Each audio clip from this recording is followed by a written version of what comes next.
No es sorpresa que la situación económica no ha estado bien en el último año, con crecimiento nulo. Lo hablábamos ayer aquí en Pauta de Análisis con el ex ministro Ignacio Briones, y esos escenarios han afectado diversas áreas. Uno de ellos, el de la construcción. Empresas que han quebrado, hemos escuchado este año muchos proyectos de viviendas construidas que no han sido ocupadas, y eso por supuesto da un escenario no muy bueno. Más aún si le sumamos un estudio que hizo la Cámara Chilena de la Construcción al respecto, que muestra un panorama malo el 2023 y parece que no tan bueno el 2024. Para eso hemos contactado al gerente de Estudios y Políticas Públicas de la Cámara Chilena de la Construcción, Nicolás León, a quien le damos las gracias por respondernos a esta hora de la mañana. Nicolás, buen día. Claudia Álamo, Gerardo Gómez, te saludamos. Buen día, Gerardo, Claudia, muchas gracias por la invitación. Muy buenos días, Nicolás. A ver, este estudio que entregaron ustedes en el día de ayer es complejo, ¿no? Se habla de un duro 4% en que cae la inversión en el sector de la construcción en el 2023, y también se plantea de que puede ser un año oscuro, ¿no?, para la industria, para este año que arranca, para este 2024. ¿No se ve posible el repunte? ¿Qué explicaciones se dan, digamos, para este choque que ha tenido aquí la inversión? Sí, lamentablemente las noticias no son buenas, digamos, un 2023 que nosotros estamos cerrando con una caída de un 4% en lo que es la inversión en construcción, y una caída esperamos para el próximo año de un 0,4% para el próximo año, para este año, para el 2024, digamos, ¿no? Eso explicado sobre todo, Claudia, Gerardo, por caídas en lo que tiene que ver con la inversión privada ambos años, ¿no? Ya sea la inversión en vivienda, es decir, el sector inmobiliario, que podemos entrar después también a entender un poco por qué, pero también una caída en el sector público este año sobre todo, digamos, o sea, presupuestos muy expansivos tanto en vivienda como en infraestructura, pero que no fueron suficientemente expansivos para compensar el aumento de la inflación este año, lo cual hace que en el fondo la cifra total sea una caída de un 4%, lo cual obviamente es una mala noticia. En obras públicas, ¿qué tanto se han visto impactados también? Porque uno siente que las obras públicas son las que termina financiando el sector cuando la situación está mala, ¿no? Lo primero que vemos son el tema inmobiliario, probablemente, y uno allí lo ve mal. Mucha vivienda o proyectos que quedaron o sin concretarse o quedaron listos pero no se han vendido debido a las situaciones más complejas de crédito. ¿Cómo estuvo primero en la parte del sector de obras públicas?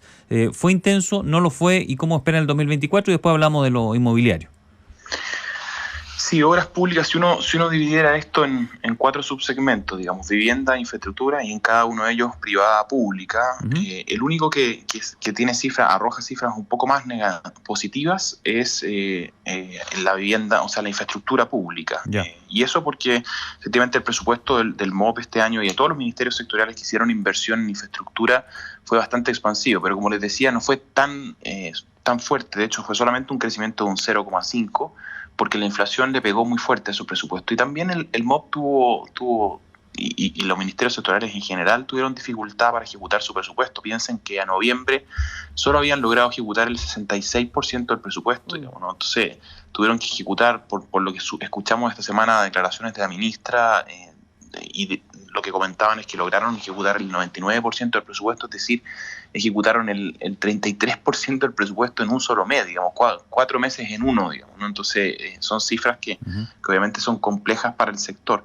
Y por el lado del sector inmobiliario, bueno, hemos tenido una demanda muy alicaída, sobre todo empujada por un aumento en el costo de los créditos hipotecarios, eso asociado a las tasas de los hipotecarios que han crecido mucho, pero en un problema más de largo plazo ha sido que sobre todo desde el 2014 a la fecha, el aumento de los precios de la vivienda ha tenido un desacople contra los ingresos de las familias, digamos, ¿no? Y se han ido encareciendo. ¿Y por qué? ¿Por qué se puso tan caro eso, Nicolás? Y ese ejemplo, por favor, dilo. Sí, hay una serie de factores, digamos, ¿no? Pero solo un ejemplo, digamos, ¿no? Ustedes se acuerdan que el 2014 se implementa el IVA a la vivienda, digamos, eso a nuestro juicio tuvo un impacto de un 12% en los precios, como por mencionar uno de los ejemplos, y a las personas no les sube el 12% en los honorarios de un día para otro, digamos. Claro. Entonces eso hace que haya una brecha más grande. Ha pasado lo mismo con los precios de suelo porque se ha limitado la densificación equilibrada. Bueno, ha pasado lo mismo con una serie de temas técnicos que se han ido poniendo sobre la vivienda, lo cual es bueno que una vivienda que se entregue sea una mejor vivienda, pero obviamente eso encarece la vivienda. Sí. Nicolás, y esa distancia ha ido creciendo. Sí, Nicolás León, gerente de estudios y políticas públicas de la Cámara Chilena de la Construcción. Te escucho súper atenta porque efectivamente llevado, digamos, a la ciudadanía y no solamente, digamos, solo a la inversión privada o solo al rol que ha jugado en este caso obras públicas. Para la ciudadanía efectivamente el crédito ha sido caro, pero ¿qué han detectado ustedes? Porque me ha pasado que, por ejemplo, zonas que se han ido poblando como Ñuñoa, Macul, la Florida, uno ve que cada día hay más letreros de departamentos disponibles. Es decir, la información que se ha dado es que mucha gente dio su pie y se está desistiendo de comprar. Es decir, que a pesar de haber tenido un crédito caro, algo está pasando en el interín, ¿no es cierto? Que viene un desestimiento. ¿Qué pasa ahí con el mercado, digamos? ¿Bajan los precios? ¿Van a bajar? ¿No bajan? ¿Se congela finalmente la proyección para el 2024? ¿Cómo se ve desde allí? Sí, de hecho, hoy día tenemos a nivel nacional del orden de 115.000 unidades disponibles. Eso en distintas etapas de proyecto, venta en blanco, verde, incluso terminadas y en terminaciones. En Santiago esa cifra es del orden de 67.000, es decir, no sería raro que ustedes se toparan con un letrero dando vueltas por Santiago, sí, cada vez efectivamente más. Hay muchas unidades y están de hecho en números altos históricos, digamos, ¿no? Y eso también ha empujado, de hecho, en el último tiempo, yo diría que desde finales de 2022 hasta la fecha, a que los precios bajen, digamos. Las inmobiliarias han hecho esfuerzos importantes por tratar de acercar y vender esas unidades, y justamente es esa la razón por la cual no se están iniciando necesariamente nuevos proyectos, digamos, ¿no? El desarrollador lo que hace es tratar de liquidar aquellas unidades que hoy día tiene antes de iniciar nuevos proyectos, y por esa razón es que la actividad ha bajado, digamos, en el sector inmobiliario y tenemos menos grúas, digamos, menos construcción, para decirlo en simple, ¿no?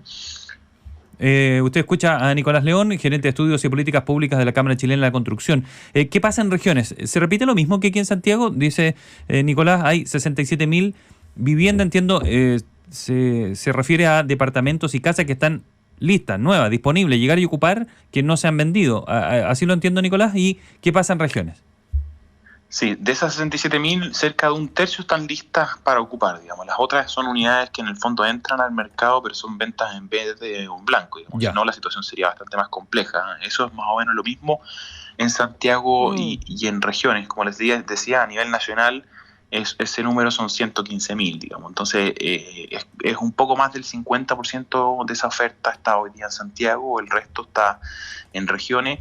Santiago, la verdad es que tuvo un comportamiento algo más difícil el año 2022 de lo que tuvo en regiones. Regiones tiró un poco más el carro. Eso hace que hoy día la recuperación en Santiago sea más alta que lo que ha sido en regiones, justamente porque la base de comparación, que es el año 2022, es mucho más exigente en el caso de regiones que lo que es en Santiago, digamos, ¿no? Ese fue el fenómeno. Piensen que el año 2022 en ventas inmobiliarias es digamos, el peor año en los últimos 20 años, digamos. Entonces es un año muy malo y por eso, de hecho, el año 2023 tuvimos mejores números, pero eso es explicado sobre todo por esa base de comparación. ¿Y qué les dice la realidad con respecto, no sé, uno asocia inmediatamente esto al crédito? Los créditos hipotecarios, veía algunos informes hace poco que pedían mucho más sueldo que lo que se pedía hace 4 o 5 años y era para algunos absolutamente prohibitivo. Es decir, algún intento se pierde en el camino, no se puede llegar a destino con esto. ¿Es una de las principales razones, ven ustedes eso? Es una de las principales razones coyunturales, pero no necesariamente las de largo plazo. Las de largo plazo es un poco lo que les describía antes. Desde el 2014 a la fecha hemos tenido un aumento en los precios. Efectivamente, en la coyuntura, hemos tenido aumentos de tasa, hemos tenido aumentos de la UEF, que efectivamente eso nominalmente hace que sea un crecimiento muy importante. Esto sobre todo también explicado por los excesos de liquidez que tuvimos, por condiciones internacionales, pero también por los excesos de liquidez que tuvo la economía chilena, digamos, en el pasado, con los retiros de fondos, con las ayudas estatales, etcétera, que ya se ha ido controlando, digamos, con un buen trabajo que ha venido haciendo el Banco Central, digamos. Y también que muchas veces se acortaron incluso los plazos. Entonces, con un UEF más alta, con una tasa de hipotecario más alta, con plazos más cortos, eso hace que eso triple factor tenga un efecto en el costo del crédito hipotecario muy fuerte, digamos, sí, ¿no? Una consulta, Nicolás León.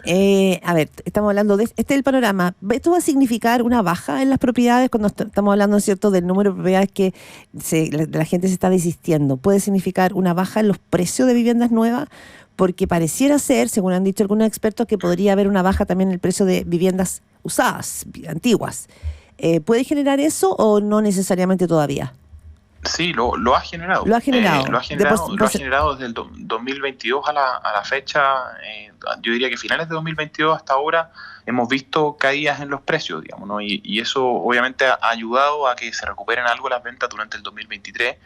Y hemos visto ofertones importantes, digamos, de varias inmobiliarias, hasta 20, 30%, tratando de buscar alternativas para juntar el pie, etcétera. El sector privado está haciendo todos los esfuerzos posibles, obviamente, para liquidar esas unidades, ¿no? Porque si no, son unidades que cuando están terminadas son muy caras de mantener para una empresa, digamos, ¿no? Eso claro, hace que sea muy, o sea, que salgan con liquidaciones bastante agresivas, digamos, ¿no? Pero esto obviamente, como les digo, es más complejo y más de largo plazo, y hay una serie de medidas que se podrían tomar también desde el sector público para ayudar no solamente a que se liquiden esas unidades, sino que también ayudar a las familias a alcanzar el sueño de la casa propia. Nicolás, ¿qué medidas eso para ir terminando esta conversación? ¿Ustedes piden o esperan de, no sé si la autoridad exclusivamente, pero que pudiesen servir para este año dar un poquito más de dinamismo al sector? Sí, nosotros propusimos en la entrega de este mismo informe en septiembre 25 medidas. De esas 25 medidas, solo 2 han sido implementadas y hay 12 que están sin ningún tipo de avance.